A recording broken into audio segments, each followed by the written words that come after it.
This is a lens, and this is a lens, and this is a lens. In today's video, you will learn the basics of lenses and the human eye. To begin with, there are two types of lenses, convex and concave. Convex lenses cause light beams to converge on a point, the focal point. In fact, you can use this focal point to start fires.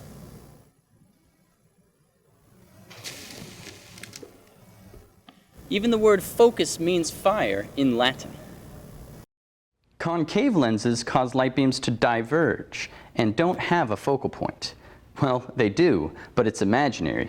You can trace these rays back to where they seem to be coming from, and that's the imaginary focal point. A convex lens can also be used as a magnifying glass. Hey, you pluribus unum.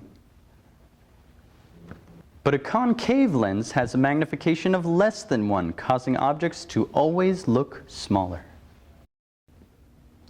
In fact, another way to measure for the focal distance of a concave lens is to look for the point at which the image is half the original object's size. To quickly find the focal distance of a convex lens, you want to look for the point at which the world flips from being upside down to right side up. Find the point, the nonsense point, at which no light is focused and no image is formed. Perhaps the most important use of a convex lens is its ability to project images. Take a look at this.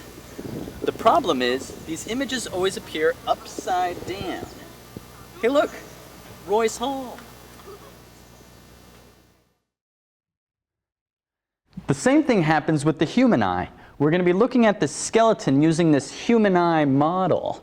And when it's projected on the back, you'll see what happens. But I'll have to turn off the lights. Don't get scared now.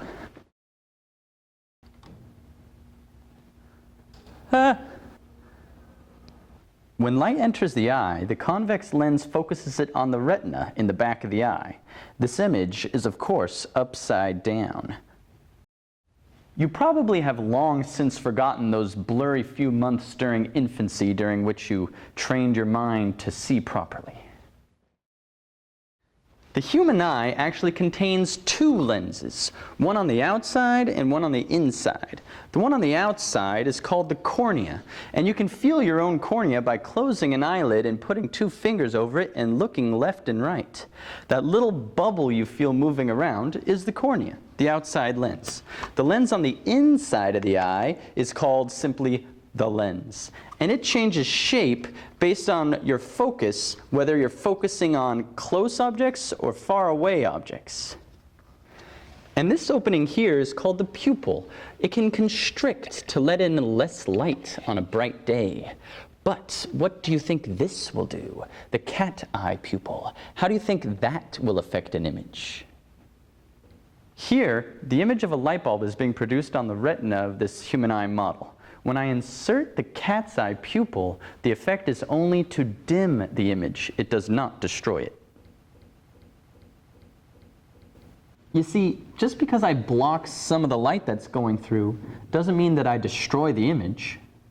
On the contrary, the same rays of light still make it through to form the same image in the same place. Take a look at this situation. Here, the eye is unable to focus light from near objects. We say it's far-sighted. An inserted lens of the right focal length corrects this, and the blurry image is made clear.